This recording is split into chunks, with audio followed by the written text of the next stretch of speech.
আসসালামু আলাইকুম রহমতুল্লাহ। তো এইবারের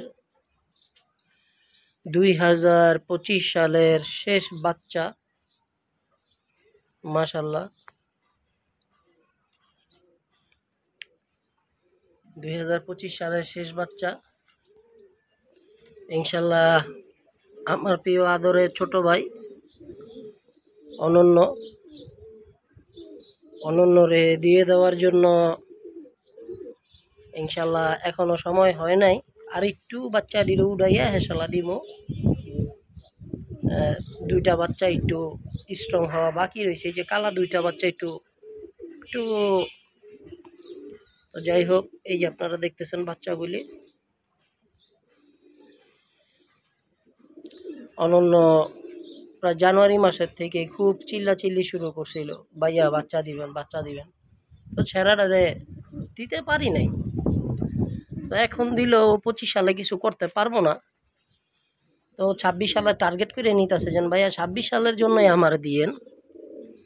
তো ওরে 26 সালের জন্যই দেওয়া। আর সামনের বছর থেকে আমি বাচ্চা বিক্রি করবো না। আমি এটা আমার কোনো পেশাও না,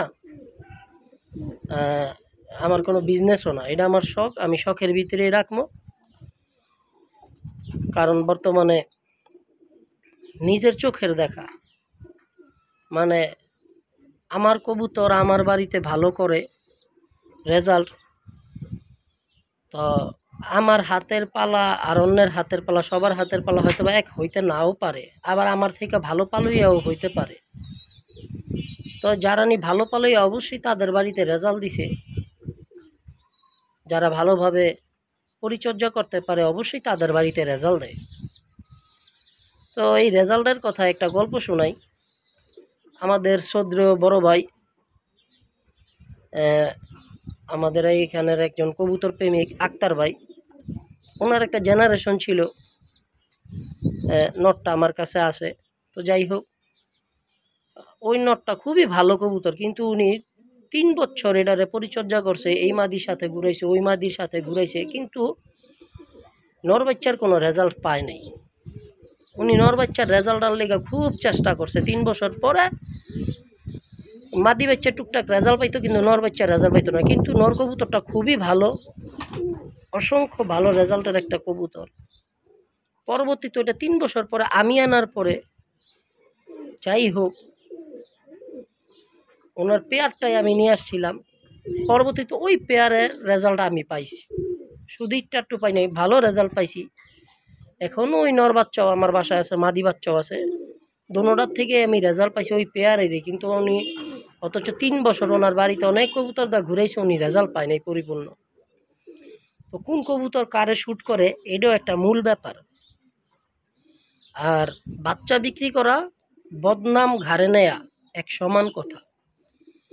বাচ্চা এমন একটা ব্যাপার, কবুতরের বাচ্চা বিক্রি করাটা মানে বদনাম ঘাড়ে নেয়া। সবচেয়ে এই কারণে আমি সবচেয়ে বেশি দুঃখিত, কাছের মানুষ গড়েই খালি বাচ্চা বিক্রি করতাম। তো কাছের মানুষ গড় থেকে একটা আঘাত পাওয়ার পরে আমি এখন থেকে নিয়ত করছি, যদি আমি কবুতর বিক্রি করি, এমন কোনো ব্যক্তি নাই যেন কবুতর বিক্রি করে না। যারাই শখে পালে তারাও বিক্রি করে, যারা প্রফেশনাল বিজনেস করে তারাও বিক্রি করে। তো আমি এখন থেকে চিন্তা ভাবনা করছি, ওই চিন্তায় নিয়ে আসছি, যে কবুতরটা আমার বাড়িতে রেজাল্ট দিব, পাল্লা হোক বা টুর্নামেন্ট হোক, ওইটা যেটা নামবো আমার ভাল লাগলো ওইটা আমি বিক্রি করবো। ওইটা আমি সাথে সাথে বলবো, আমার বাসায় ইনস্ট্যান্ট মানুষ থাকলে আমি এটা বিক্রি করবো। 1 টাকা হোক বা 2 টাকা হোক বা 2.5 টাকা হোক বা ফাও হোক, কেউ ভালো লাগলে দিয়া দিমু, না হয় বিক্রি করার ইচ্ছা হইলে ইনস্ট্যান্ট সিল মারা কবুতর বিক্রি করবো, ভিডিওতে দেখামু এটা আসছে, এটা হয়তো বা আপনারা কিনে কী করবেন না করবেন ওইটা করতে পারেন। কিন্তু আর আমি বাচ্চা বিক্রি করে বদনাম ঘাড়ে নিব না, কারণ এটা আমার ব্যবসা না, এটা আমার প্রফেশন না, এটা আমার শখ, আমি শখের ভিত্তিতে রাখবো। তো আপনাদেরকে এইটাই জানালাম, খুব দুঃখ লাগলো। খালি লাস্ট বাচ্চাগুলি এডিও চাইছিলাম আমি রাইখা দিতে, কিন্তু তার অনন্যর মানে আমি ওদের আকুতিতে আমি আর, কারণ ওরা রেজাল্ট পাইছে, কিন্তু ওদেরকেও বইলা দিমু আমি সামনেতে আর কোনো বাচ্চা আমি বিক্রি করবই না।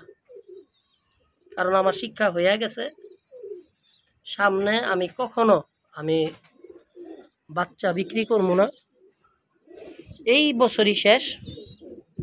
আমি বাচ্চা লমু, আমারটা আমি বাইতে উড়ামু, সিল খাইবা, আমারটা আমি বিক্রি করবো। কেউ বাচ্চা চাইবেন না, আর কেউ কমেন্টও আমার তো বাচ্চা কিনতে চাইবেন না, খুব দুঃখ পামু। কেউর কাছে আমি বাচ্চা বিক্রি করবো না, কারণ বাচ্চা ফেসলা রেজাল্ট না করলে আমার বদনাম। কিন্তু আমি সবারে আমার ভালোটা দেওয়ার চেষ্টা করি, সেরাটা দেওয়ার চেষ্টা করি। তখনও আমি কেউরে আমার সেরাটা ব্যতীত দেওয়ার চেষ্টা করি না। আজকে এই পর্যন্তই। সবাই ভালো থাকবেন, সুস্থ থাকবেন।